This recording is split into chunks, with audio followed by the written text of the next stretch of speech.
Sejam todos muito bem-vindos a mais um episódio do nosso podcast.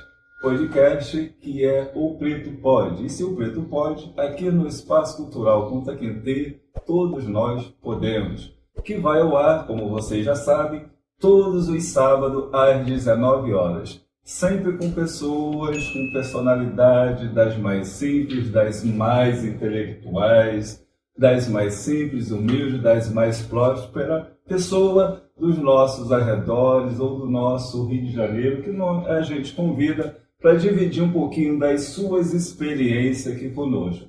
E hoje, quem é que está conosco, Deise? Fala, galera maravilhosa que nos acompanha na rede social, povo bom do Kunta Kinte. É com muita alegria e satisfação que nós conseguimos, eu até falei assim, esse podcast foi o mais esperado, devido a essa pessoa ser uma pessoa de grande responsabilidade, de grande notoriedade no município, e uma pessoa assim que é prima da minha filha do coração, Maria Clara.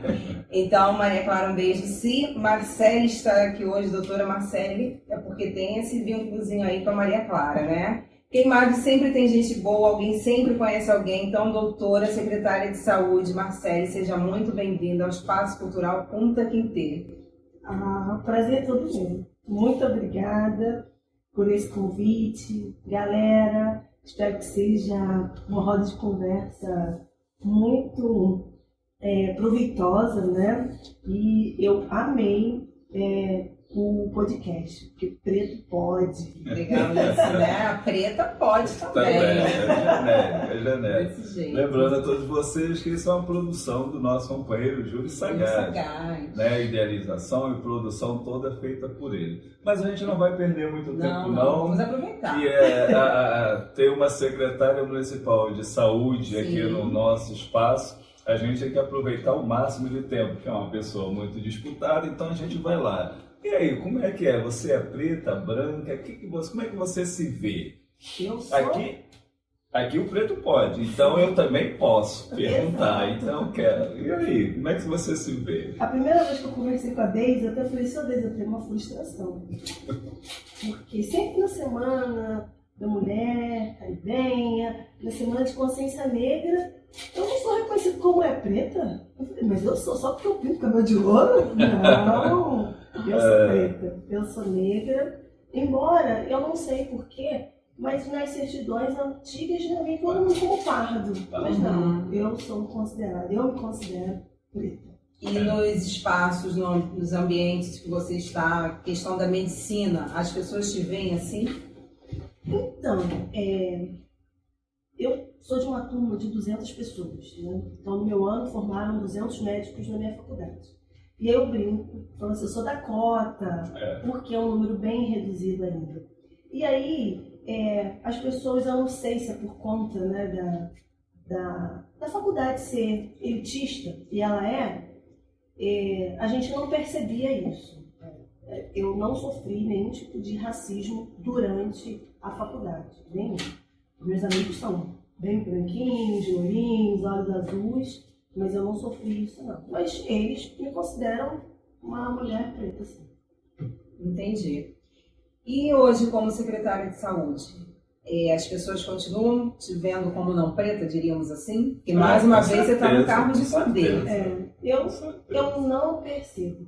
Na verdade, como você disse, né, desse vínculo afetivo com a Maria Clara, eu percebi muito hoje do racismo com a chegada da Maria Clara na nossa família. Maria Clara é como se fosse minha irmã também, né? Uhum. Minha tia era a única irmã da minha mãe, então assim, nós sempre moramos juntas, assim, não na mesma casa, mas era uma ao lado da outra. E com a chegada dela eu comecei a perceber isso, porque ela tem uma tonalidade mais escura que a minha. Então, para quem está nos vendo, ela assim um pouco parecido comigo. Eu sou bem mais fechado do que ela. Ela é um pouquinho mais clarinha. Isso, exatamente. E aí eu fui percebendo alguns comentários. Quando ela tinha 3 anos, a gente foi numa depiladora carregando comigo. E a gente sempre... a gente brincava com ela, chamava de nosso chocolatinho. E ela sempre foi muito, muito bonita. E até hoje ela permanece muito bonita. E aí, um comentário assim, nossa, até que ela é bonita. Até que ela é Isso é bonita. horrível, isso é horrível.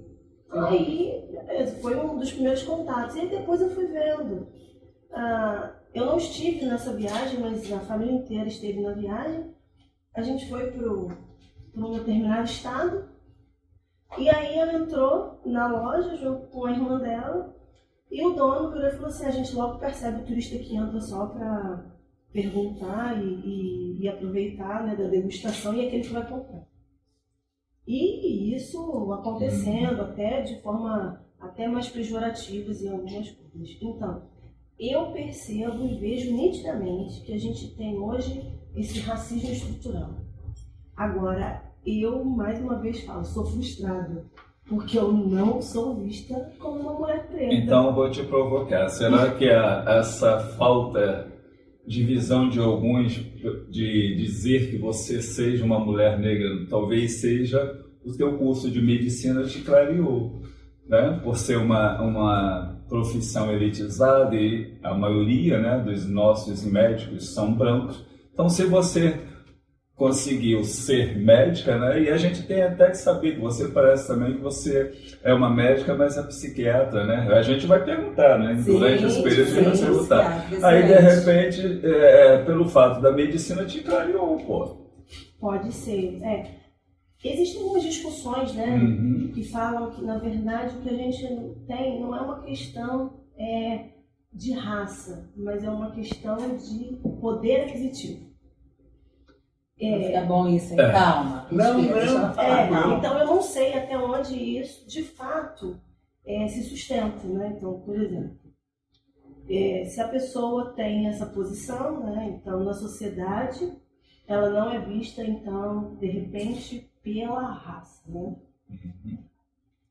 Pela etnia. Mas se ela não tem uma posição, parece que ela só é vista pela raça, pela etnia.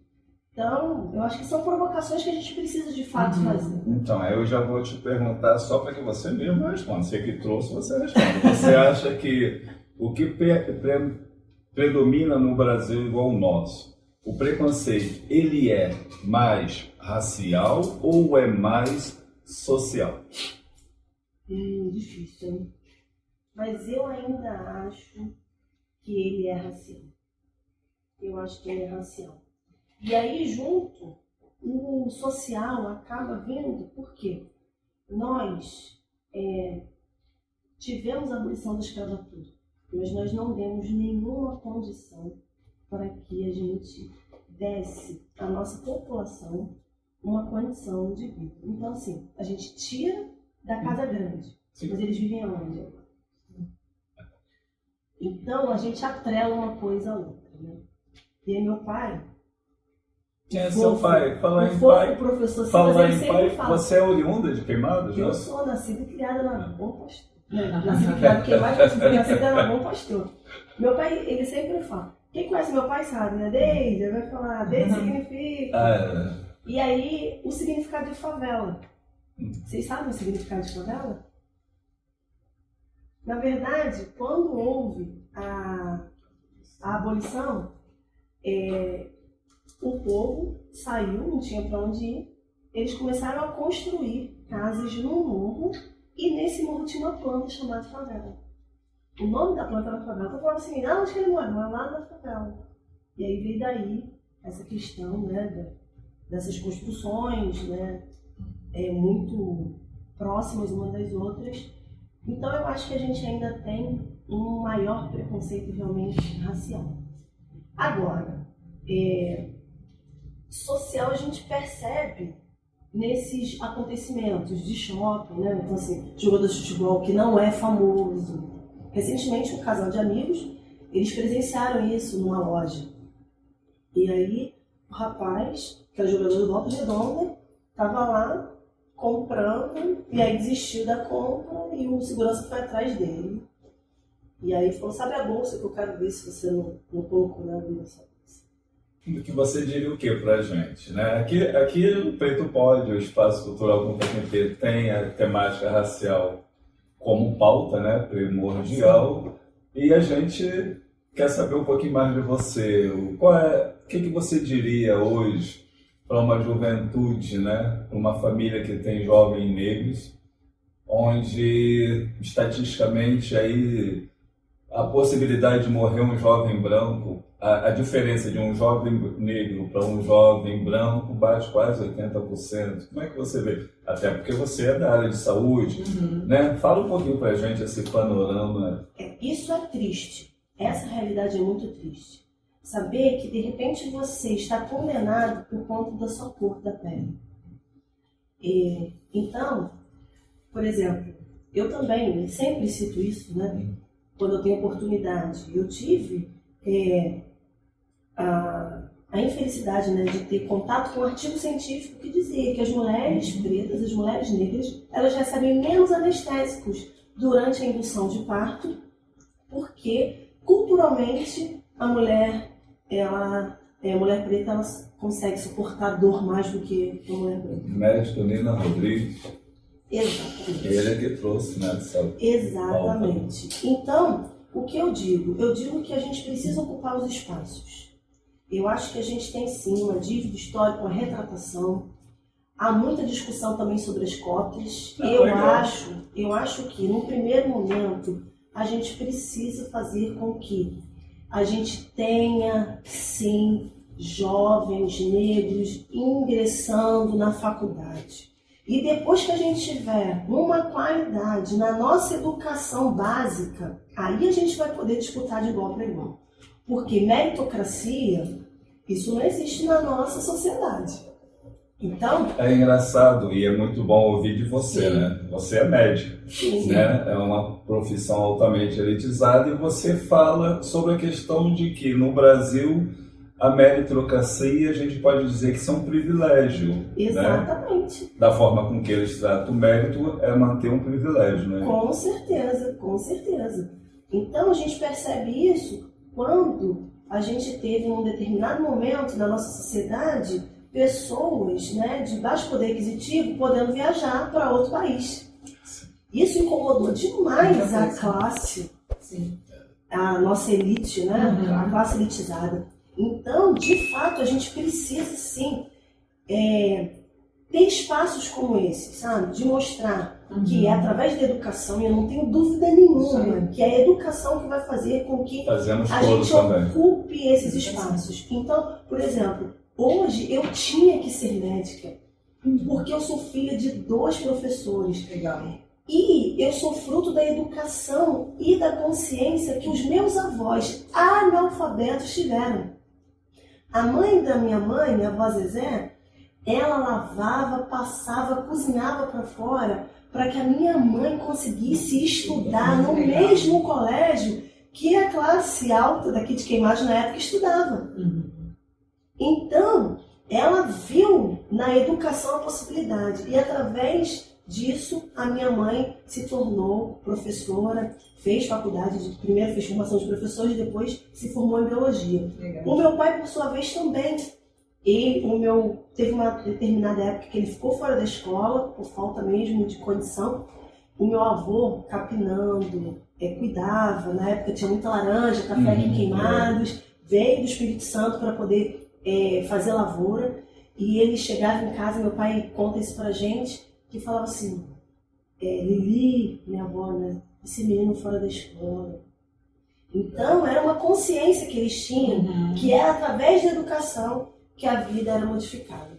E eu sou a segunda geração depois da deles, né? A primeira dos meus pais, eu sou a segunda geração. E hoje, a minha primeira formação foi na enfermagem e depois eu fiz medicina. Então, é através da educação que a gente vai galgar esses espaços. Agora, também, a gente não pode pegar as exceções e fazer das exceções a regra.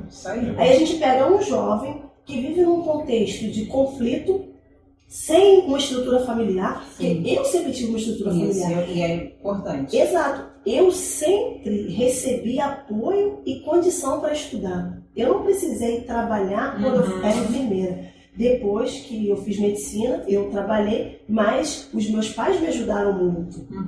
Então a gente também não pode pegar a exceção e falar mas assim, isso não é mérito seu, não? Claro que não, isso não é mérito meu. Tem que ter uma forma rede, nenhuma. né? Tem que ter, precisa. E aí a gente pega um jovem, por exemplo, que vive numa comunidade, aí ele se torna médico e fala, tá vendo? Se ele Quem conseguir... quer, consegue. Como quem quer consegue? Segundo o Você IBGE... está falando é importante mesmo. Segundo o IBGE, o Brasil já tem um quantitativo de negros de aproximadamente 55%, 56%.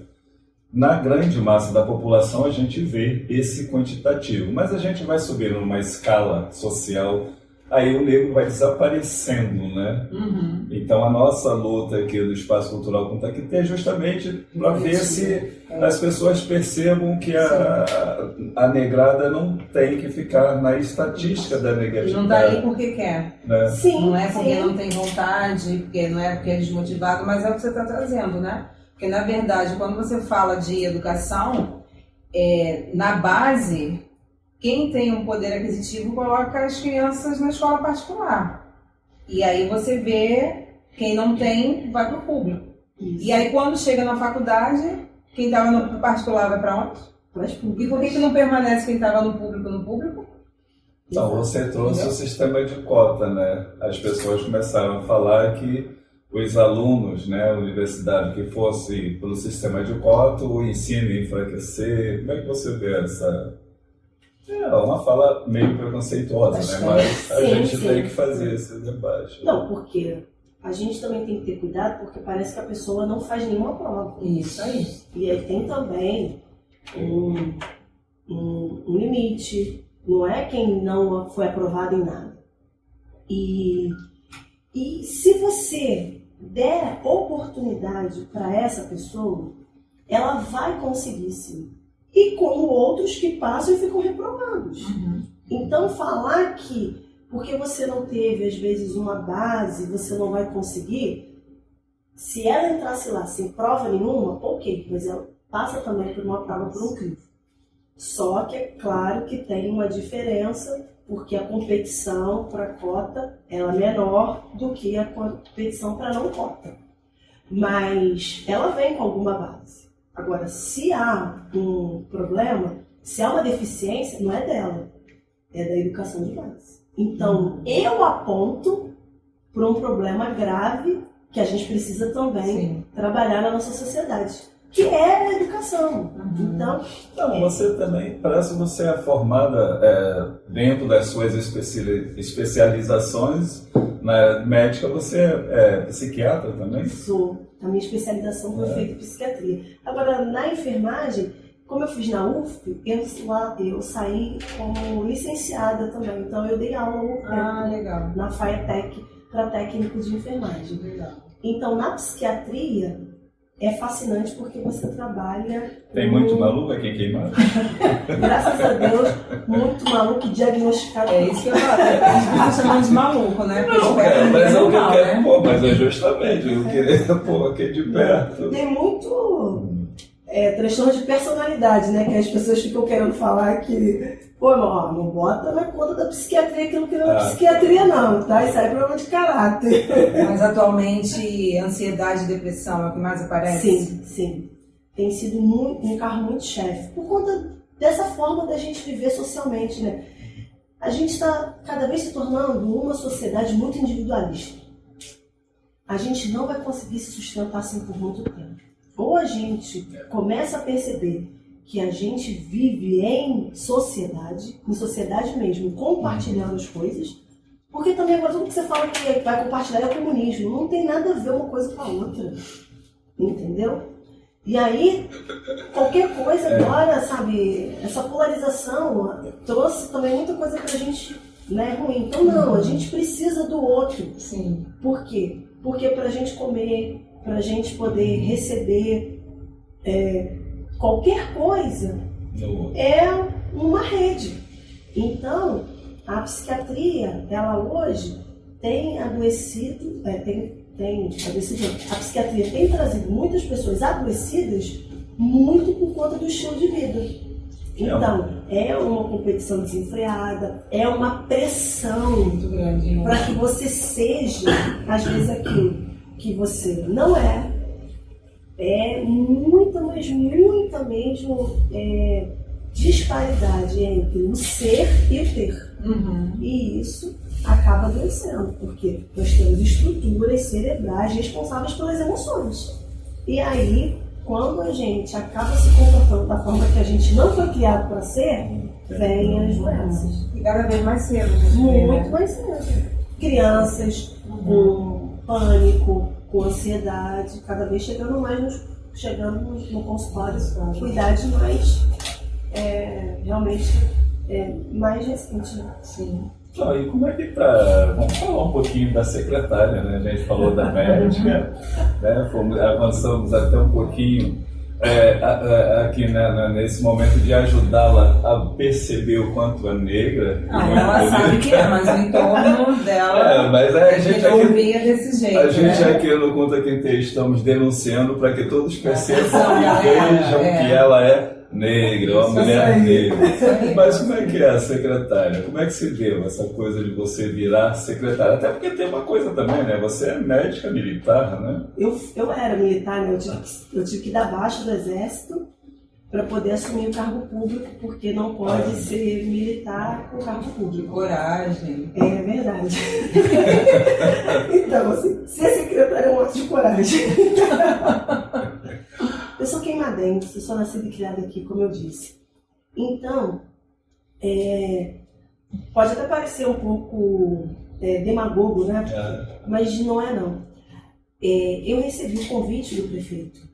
E aí eu falei assim, puxa, quantas pessoas na minha cidade eles têm a oportunidade que eu tive? São poucas.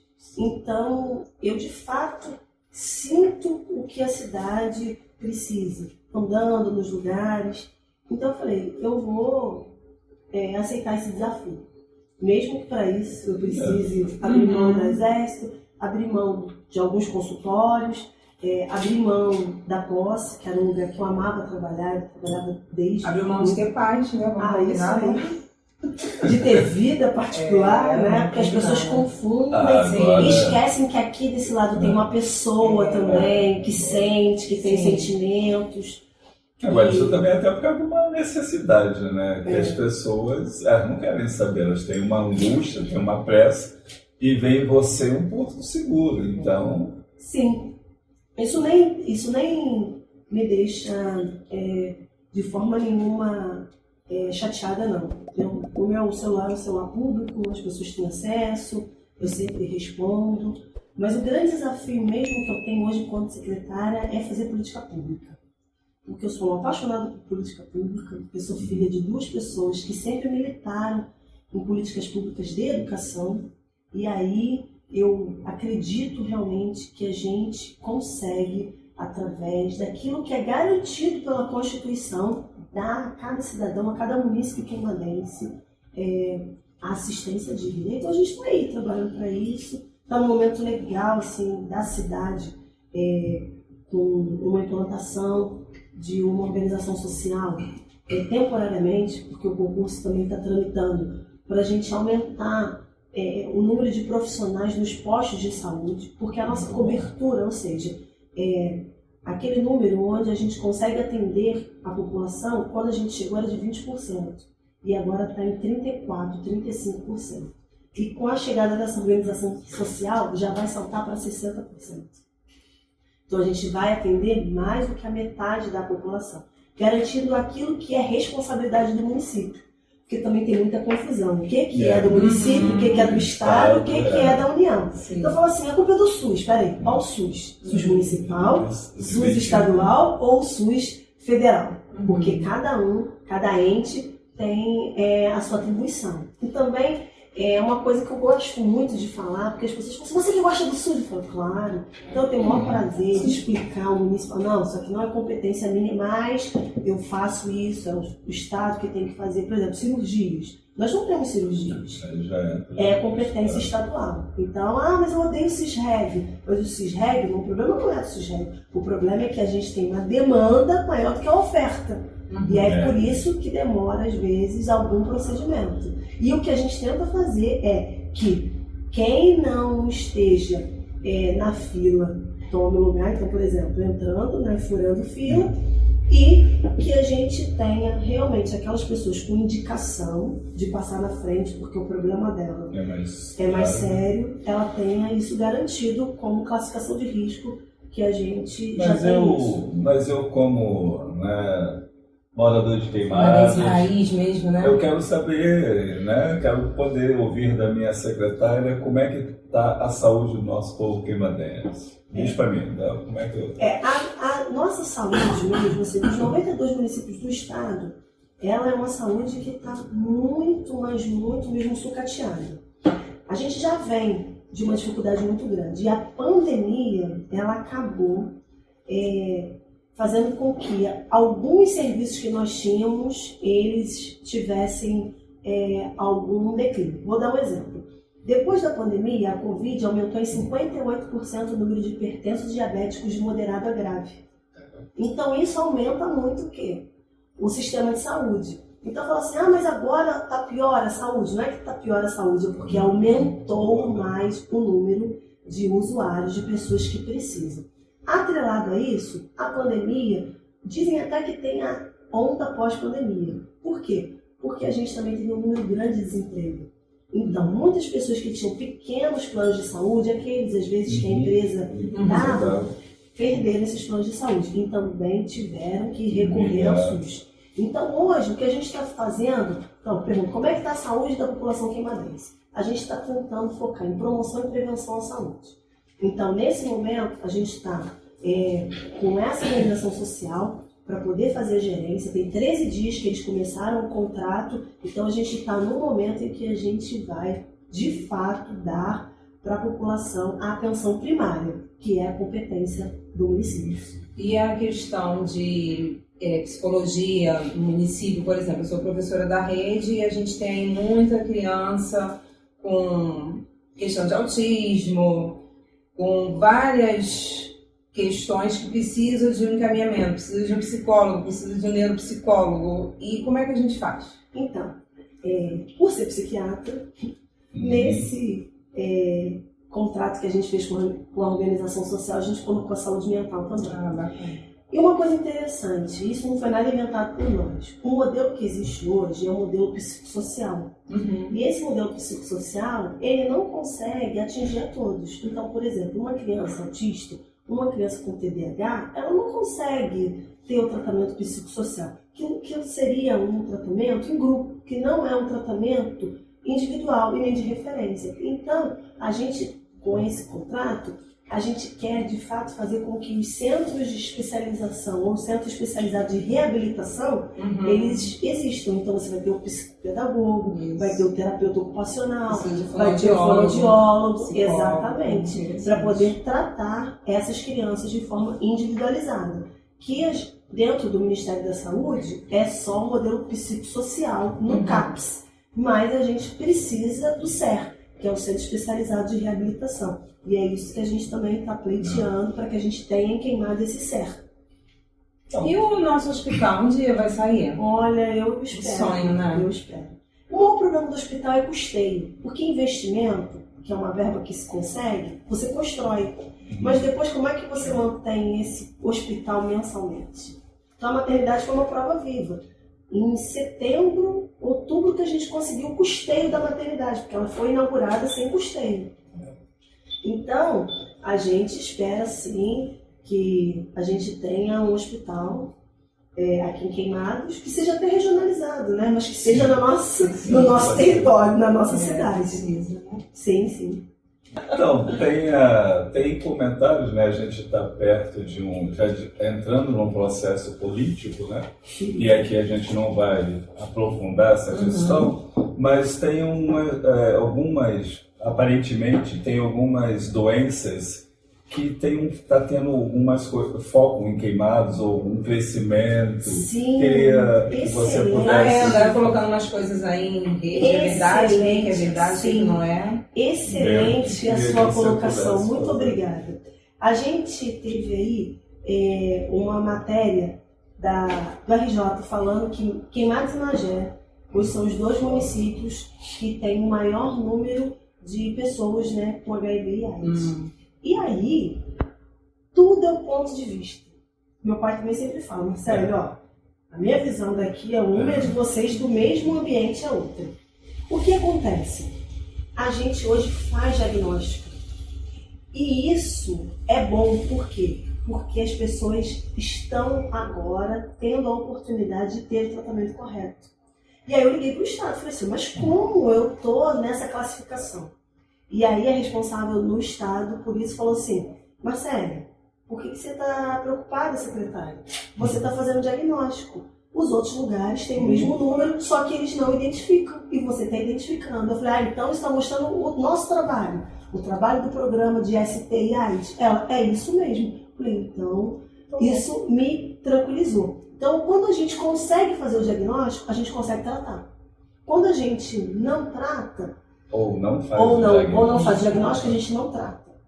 Um exemplo também foi a nossa maternidade, que a gente teve uma mudança de empresa. Não tinha nenhuma criança com sífilis. Quando mudou a empresa, a gente começou a ter um alto número de crianças com sífilis. Eu falei, peraí. Aí eu descobri, antes as crianças saíam sem testagem. Hoje todas são testadas. Então aumentou o número de crianças que nascem, né, com sífilis congênita? Claro que não. Hoje a gente tem o quê? Uma testagem. Então, quando a gente também vai se aprofundando na questão de fazer diagnóstico, a gente acaba trazendo essa responsabilidade como se fôssemos uma cidade com um número maior do que outras que também deveriam fazer diagnóstico. No caso, assim, como se você estivesse dando a cara a tapa. Exato. Porque quem procura, quem acha, né? Exato. Você está achando, né? E falando especificamente na saúde da pessoa negra, o que mais acomete? A gente sabe da questão da anemia falciforme, né? E em termos de psiquiatria? Não só psiquiatria, mas a gente também, vamos aproveitar também a oportunidade de perguntar se o que ela pode fazer para ter na área da secretaria, um lugar específico que lida sobre essa questão da anemia falciforme, que são doenças oriundas, né, da nossa etnia. Exatamente. A gente teve, há pouco tempo, uns 2 meses, uma conversa muito legal com uma pessoa do Estado responsável pelo programa de anemia falciforme. E ela é dentista. E aí, a nossa presidente do Conselho Municipal de Saúde, ela também trabalhou muito tempo com o Hemorrio. E aí o Hemorrio estava devolvendo para a cidade os pacientes falcêmicos. E ela falou assim, não, peraí.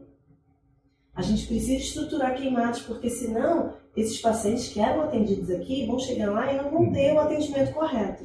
Então a gente começou essa conversa para que a gente, de fato, a gente garanta o acompanhamento adequado da anemia falciforme, né?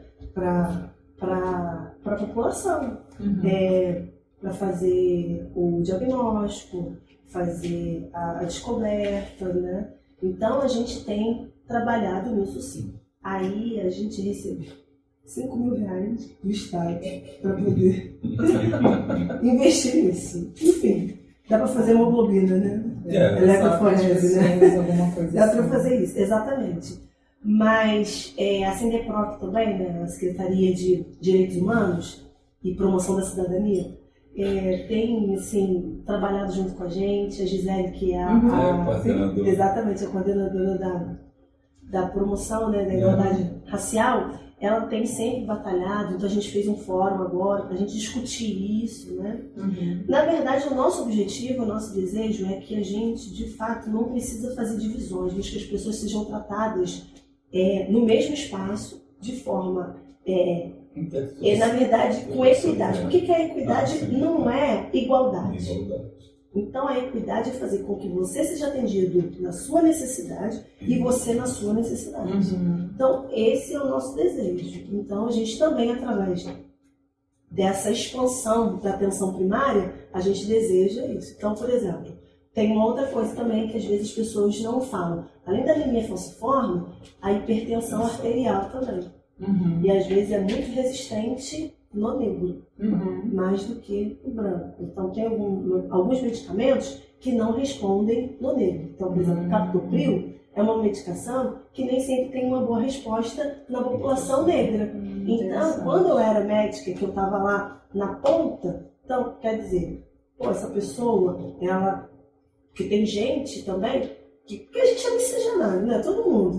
Não tem jeito. Mas, poxa, se você tá vendo uma pessoa com um tom de pele mais escuro, então você dá outra medicação. Mas isso aprende na faculdade? A gente, sim, fala, isso aqui tem resistência e tal. Isso na faculdade. E por que alguns médicos já têm resistência, né? Esquece, né? É porque esquece essa aula. Eles esquecem essa aula. Entendi. E assim, geralmente a gente sempre faz essas conversas assim, quantos médicos negros você já foi consultado? Dentista, etc e tal. Você tem muitas amigas e amigos que sejam médicos, que sejam negros? Muitos não. Eu não consigo nem encher uma mão. Você atribui isso a quê? Eu acho que é essa dívida histórica mesmo, né? De que a questão racial se tornou social. E para você ingressar na faculdade de medicina hoje, você vai precisar parar de trabalhar, você vai ter que ter dedicação exclusiva e você vai ter que ter uma estrutura que te proporcione. E tem engenheiro também, né? É uma forma, né? Tem alguns estudiosos que falam que no Brasil, né, a forma, a gente sabe e reconhece que é a importância do ensino, e é ele que vai nos ajudar a essa luta, né, contra posturas raciais.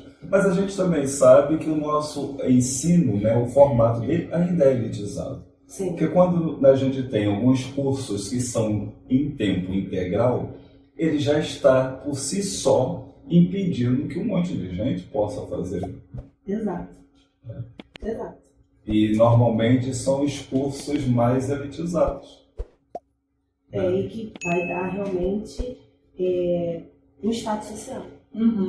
Engenharia civil. Arquitetura. Até que direito você consegue ter direito à noite, né? Mas os outros, realmente, odonto é integral. Isso aí. Dentro desse universo de negritude, né? Você se vê agora como negra. O que você falaria, né, para uma grande massa da população que você percebe que figura nas estatísticas da negatividade, né? Quem mais morrem é negro, quem é analfabeto é negro, presídio é negro. E você, enquanto mulher negra, né? Que é a discussão da mulher negra também enquanto os salários pessoa, da mulher negra é baixo, a mulher negra sofre mais violência de todas as formas. Então, o que diz pra gente? Eu gostaria que as pessoas, então eu estou falando das pessoas pretas, né? Que elas não se deixassem nunca serem rotuladas por isso. Então, por mais que tenha dificuldade social, por mais que tenha dificuldade de estudar, mas que elas entendam que elas podem ser aquilo que elas quiserem ser. Então, como eu falei, eu não passei no primeiro vestibular para medicina, eu passei para enfermagem, porque eu fiz enfermagem. E depois eu não desisti. Mesmo trabalhando, eu fui cursei medicina. Então eu trabalhava durante o dia e fazia plantão à noite. Pode ser mais difícil, mas é possível. Então, é que eles possam ver que não existe nenhum impedimento para a gente atingir o que for de objetivo. E que a gente possa entender que não é raça, que não é questão social que vai nos tornar seres humanos. O que vai nos tornar seres humanos são os nossos princípios e valores. E que a gente não negocie eles de forma nenhuma. Então, a mulher negra, ela pode, ela deve fazer denúncia toda vez que ela sofrer a injúria, o racismo, toda vez que ela for violentada, seja uma violência direta, agressão física, ou seja uma violência indireta, quando ela vai num atendimento e ela acaba sendo violentada porque ela é negra. Então é que a gente perceba que nós temos direitos e a gente tem que lutar por eles, assim como a gente tem que lutar pelos nossos sonhos. Isso aí. E falar em sonho, você virou uma pessoa pública, né? Personalidade pública. Largou o exército, né? Largou o militarismo, né? Que era uma situação mais rígida, né? Dentro de uma linha comportamental, e foi para a área pública. E nessa área pública, você vai até onde? Você para, você volta, você tem algumas projeções aí que você faz? Você é muito fofoqueiro, hein? Não, quer saber tudo. Não, mas aqui... Você responde o que você achar que pode, não, tá? Mas aqui... Depois fala que mulher é fofoqueira. Eu não estou fazendo fofoca, eu estou fazendo... Quer saber um pouquinho mais, né? né? Sim, aqui porque o preto pode, ela disse que é preto, então ela pode também. Exato. Fala o que você quiser, mas e aí quais são os seus projetos futuros? Tem alguns que a gente possa saber? Claro, pode sim. Então fala, divide com a gente aí. Hoje eu estou como presidente de um partido político, então eu sou presidente do PSB e a gente está no movimento de lançar uma nominata para a gente poder ter um projeto realmente na cidade em que a gente tenha pautas que sejam relevantes, em que a gente, ocupando um espaço, a gente possa trazer isso também em forma de lei e a gente colocar isso em prática. Então, a gente está aí, né, tentando ver essa possibilidade de candidatura ou não candidatura, mas nós somos um grupo, então a gente está vendo nesse momento o que vai ser melhor para o grupo. Então, a gente precisa estudar os campos. Então, nesse momento, tudo que eu tenho a dizer é isso, que eu estou dentro da seara partidária, mas como presidente de um partido. Legal. A gente pode aprofundar um pouquinho essa questão da linha ideológica, né? Porque a gente, você traz uma preocupação com as pautas sociais. E a sua bandeira, né, a sua luta no seu dia a dia também demonstra que você tem essa preocupação, até porque alguns dados você trouxe. E como é que você lida? Essa questão do PSB, ele consegue transitar bem com essa sua linha ideológica sobre essas pautas sociais? Está tendo dificuldades? Não. Nesse último final de semana, no último sábado, a gente teve um encontro com a estadual do PSB e com o presidente nacional. E foi bem bacana porque a gente falou assim, olha, a gente quer falar de política boa e a gente quer falar de política que atinja a população. Então não adianta a gente ficar com algumas ideologias, mas que não atinja o pobre na sua necessidade, que a gente não dialogue e fale sobre a educação, sobre a saúde, sobre o transporte, sobre segurança. Então a gente precisa trabalhar isso. E aí, em cima disso, que a gente está fazendo esse trabalho. E o PSB, ele é muito leve. E ele nos proporciona isso. E por isso que eu estou no partido. Legal, hein? E é interessante, você foi uma médica militar, mas você é super light, né? Geralmente, militarismo, você pensa uma pessoa firme. Eu tenho um estereótipo que algumas pessoas desenham de mim que não é verdade. Eu sofro algumas coisas, né? Igual eu falei, ninguém me considera preta. Ainda bem que eu tenho terapia marcada. Mas tem uns estereótipos também, nossa, ela é sargento, ela é tenente. Não, sou isso aqui. Agora, é claro, né? Às vezes, em alguns momentos, você tem uma postura mais enérgica, até porque eu tenho uma posição que eu preciso dar uma resposta para a população. Então, assim, nós estamos, enquanto secretário de saúde, para de fato fazer com que as pessoas tenham assistência digna. Então, muita gente fala assim, nossa, ela é sargentona, mas quem convive comigo fala, nossa, eu achava que você era uma coisa e você não é nada disso. E desde a minha adolescência, eu falo assim, nossa, eu achava você marrentona, mas depois que eu sento com você, eu vejo que, nossa, você é muito extrovertida e tal. Você é de trabalho, tem que trabalhar trabalho, assim, né? Muito. Agora, quem gosta de trabalhar vai me amar, agora quem não gosta realmente vai me odiar. Isso é verdade. Agora, até meu marido falou assim, eu tinha uma visão de você agora, que bom. Não é Marcelinha Paz e Amor, mas eu não sou alguns estereótipos que as pessoas gostam de traçar, né? E até por alguns objetivos. Mas eu sou assim, desse jeito, entendeu? Dessa forma. Atende cedo pra caramba, né? Porque se eu não conseguir uma mulher negra, latina e caribenha, você falou, vou estar atendendo. Exatamente, exatamente. Trabalho no sábado e trabalho depois das 18 horas, porque, como eu sou dedicação exclusiva, todos os dias de 8 às 17 horas, esse horário é negociável, eu estou na secretaria fazendo papel de realmente relacionado à saúde. Isso não... mas todo médico, eu conheço, não, mas eu sou dedicação exclusiva. Quando eu aceitei, eu sabia que essa era a carga horária. É claro que eu trabalho sábado, trabalho domingo, tem coisas fora que eu também vou. Mas nesse horário que funciona, o esporte, eu estou sempre para a secretaria. Entendi. E como psiquiatra, você está atendendo em algum lugar pelo SUS? Que às vezes as pessoas me perguntam. Não. Mas mesmo assim eu falo assim, vai nela, junta um dinheirinho que ela é muito boa, ela é humana, ela conversa, tal. Antes de assumir o partido, eu até estava dando uma ajuda, porque a gente não tinha, mas graças a Deus chegou agora uma médica. Então eu estava dando uma ajuda. Mas para que as pessoas não confundam, e aí eu também não quero de forma nenhuma usar isso, então eu optei por não atender mais de forma nenhuma, de forma social, né?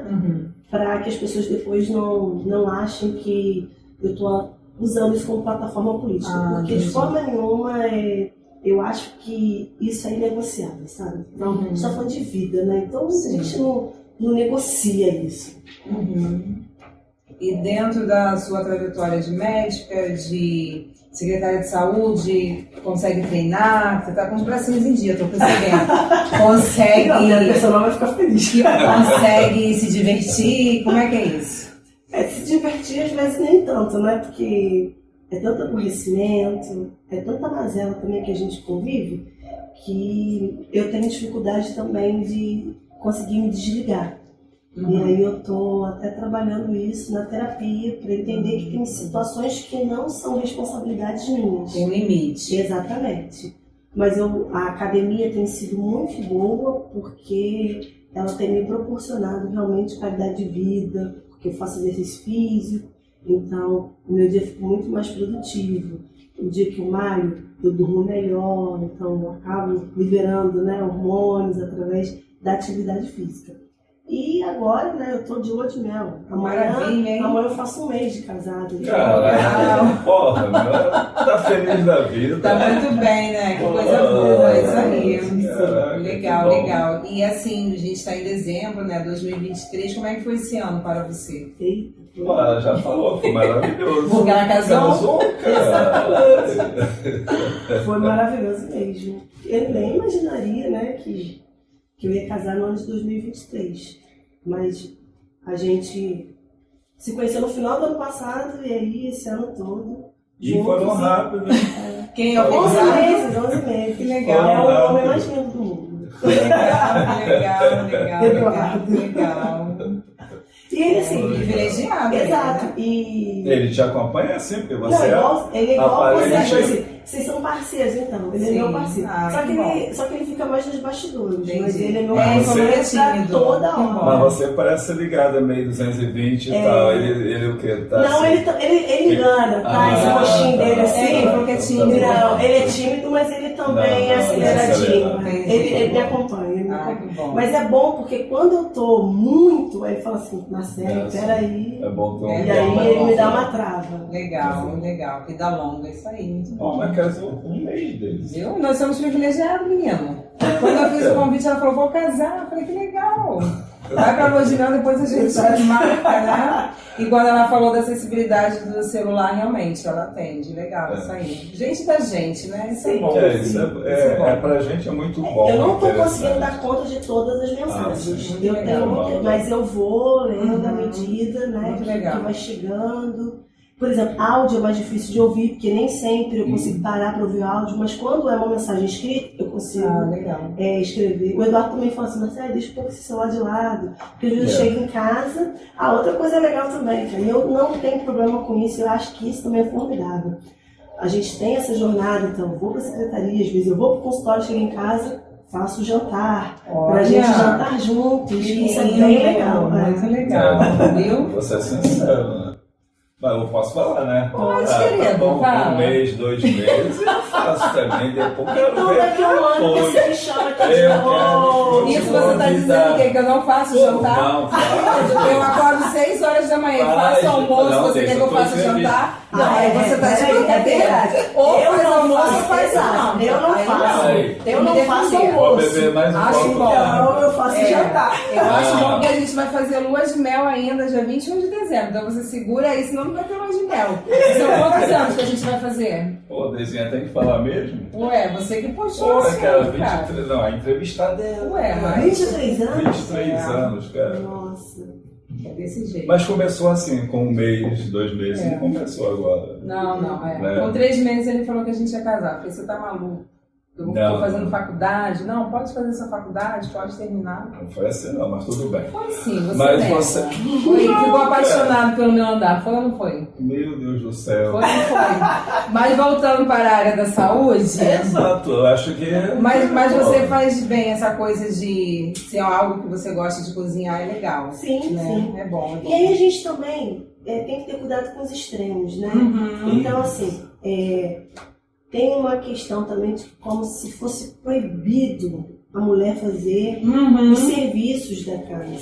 O Eduardo é super parceiro, ele morava sozinho, né? Então, assim, Então, ele estava acostumado a cozinhar e até fazer as coisas dentro de casa. Mas isso não tem problema nenhum, a gente dividir tarefas, né? Sim, é bem legal. E isso também faz parte. Então, Sim. as pessoas também vão para outros polos extremos. É. E eu acho que qualquer extremo é perigoso. Com certeza, Todos, porque de repente a bandeira é médica, é secretária de saúde, então não pode fazer. Sem problema. Esses mas dias eu bota postei. alguém pra fazer, Esses paga, dias eu- vai guardar dinheiro no colchão, não quer gastar o Nossa, dinheiro. quem me dera. Poxa, mas a gente, pô, ela é médica, secretária, pô, tá nadando no dinheiro. Mas todo mundo pensa isso. Mas é o que eu tô reproduzindo. Só esquecem que eu tive redução de 5 vezes o que eu ganhava, né? E o meu salário é o que está no portal da transparência. Não tem mais nada além daquilo, não.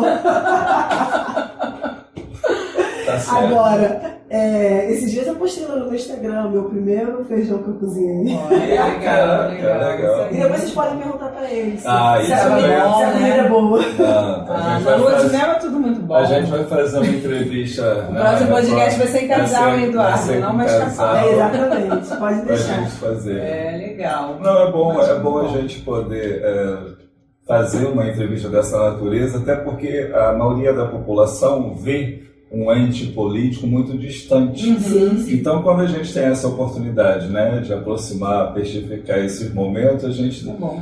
usa a sua imagem de Sim. forma positiva, no sentido de trazer, fazer, como é que eu trago, referência Sim. para uma grande Não é uma pessoa massa. inacessível. Não, e uma conexão. Entendeu? entendeu? Exato. O prefeito Glauco sempre fala uma coisa que eu acho importante. Ele fala assim, nós não estamos fazendo favor para ninguém.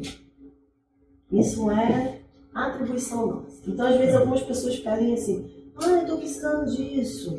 Aí eu falo, já deu entrada na regulação? Já sim. Aí eu vejo lá o caso. Não, realmente, isso aqui precisa passar na frente. Aí eu vou lá, falo com a diretora, isso aqui, dá uma olhada. Aí ela manda para a médica, porque a gente tem uma médica dentro do setor, aí a médica valida, fala, realmente, essa aqui tem que, de fato, ser atendida de forma mais rápida. E isso não é a favor. Isso é fazer com que o direito seja garantido. Uhum. Importante, Então, né? Isso. Tem coisas realmente que não precisa chegar até ali. Uhum. Mas a gente está também nessa construção de que as pessoas entendam quais são os seus papéis, quais são as suas funções, como é que a gente pode fazer com que o direito seja respeitado, com que o dever seja cumprido. Uhum.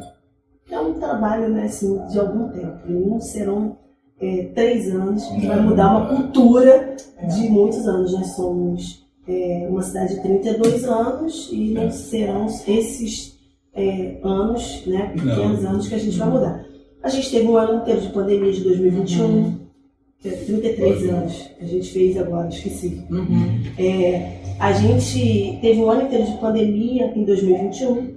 Então, assim, em 2021 a gente não construiu nada, estava tudo parado. E a gente, de fato, começou a construir a partir de 2022. Então, por isso que a gente está conseguindo colocar no papel muita coisa agora, no final desse ano. Entendeu? Isso aí. Que a pandemia, além dela ter provocado uma paralisação, e pós-pandemia também reiniciar tudo, muitas das vezes do zero. Exatamente. Criou um problema muito grande. Mas e aí, Muito Lizinha, profundo. nossa secretária está aqui nos Maravilha, privilegiando, né? para a presença dela. Falou bastante coisa, falou questões dela, falou questão de saúde, de projetos, né? Então, e para 2024? O que você um filho. deseja? É o filho? É o filho, É o filho, legal. Ela- Menino, menina, tem referência? Não tenho. Eu queria um casal. Ah, legal. Mas não queria gêmeos, não. Não. Mas quero um casal. Ah, legal. Quero um Ah, casal. bacana. Mas se vier primeiro menino, primeira Sem menina. problemas, né? Ah, então ano que vem eles vão vir já bebezinho, alguma coisa assim. Não, legal. Legal. Ou de Cara, barriga, né? É, legal. Ah, só a muito minha bom. pergunta de cara vai ser: quem está cozinhando? Você não vai esquecer disso, né? Toda vez que eu tiver com preguiça de cozinhar, agora eu vou lembrar. Não, Leva. Ah, nossa, cozinhar, senão quando eu chegar no podcast, Vai perguntar e aí, tá Vou cozinhando? preta pode cozinhar também. Pode, isso pode. É, legal, isso aí. Não, o papo tá bom, né? Tá Mas temos que agradável. finalizar. Mas o Brincadeiras podcast à parte. nosso, né? A gente tem que finalizar. E com um papo agradável, a gente quer fazer isso de novo, em outro Outros momento. momentos assim. Entendeu? Será um prazer. Que a gente tem que utilizar as nossas referências. Com A gente certeza. utiliza as Muita nossas gente de fora, né? referência artística, referência futebolística. Então, quando a gente não é daqui de Queimados, ela é médica, ela é daqui de Queimados e ela é preta. Eu sou filha dessa terra. Muito E ela legal é preta isso, né? deles, ela é preta. isso É aí. preta. Exato, exatamente. Legal, foi bom demais. Foi A bom gente tem demais. aqui agora para nossas considerações finais. Entendeu? Eu agradeço, me desculpo, né? Porque a gente está tentando algum tempo, mas as agendas não É, que batiam. bom que você... Exato, mas foi um momento muito agradável estar com vocês. Eu espero que realmente a gente possa, né, avançar mais nessa discussão na sociedade sobre o espaço que a gente deve ocupar, em como a gente pode melhorar a educação e fazer com que todos tenham garantia e acesso de serem aquilo que eles quiserem mesmo, entendeu? Então, que bom que existem espaços como esse, como Conta Quintê, que pensa nisso, que discute, dialoga e fala sobre isso, e que a gente promova mais debates e bate-papos como esse. Sim, Com certeza outros convites chegarão para você, quem sabe fazer parte do seminário nosso. Todo ano a gente faz seminário, a gente tem umas agendas aí, a gente fala com antecedência. E assim, muito obrigada pela sua disponibilidade, muita saúde, muito sucesso, que Deus continue te abençoando, abençoando sua família, né? Você, Eduardo. E um abraço aos seus pais, suas irmãs, seus sobrinhos, um beijo da Maria Clara, logo logo estarei com ela. Vai passar um novo com ela. Gente, isso aí, se vocês não sabiam, eu tô sabendo. Tomara que não seja problema em Mas, família. claro, eu não tô sabendo isso não. É isso. Isso não vai estar em boas mãos. Isso que é importante. Vai estar com a gente, isso aí. Tá bom? Muito obrigada mesmo, de Nada, coração. queridos. Um abraço grande, tá bom? E até a próxima. Até. Estamos terminando mais um episódio do Espaço Cultural Conta Quintê, o Preto Pode. E o Preto Pode aqui no nosso podcast, que vai ao ar todos os sábados às 19 horas. Um abraço e até o próximo episódio. Até. Legal, black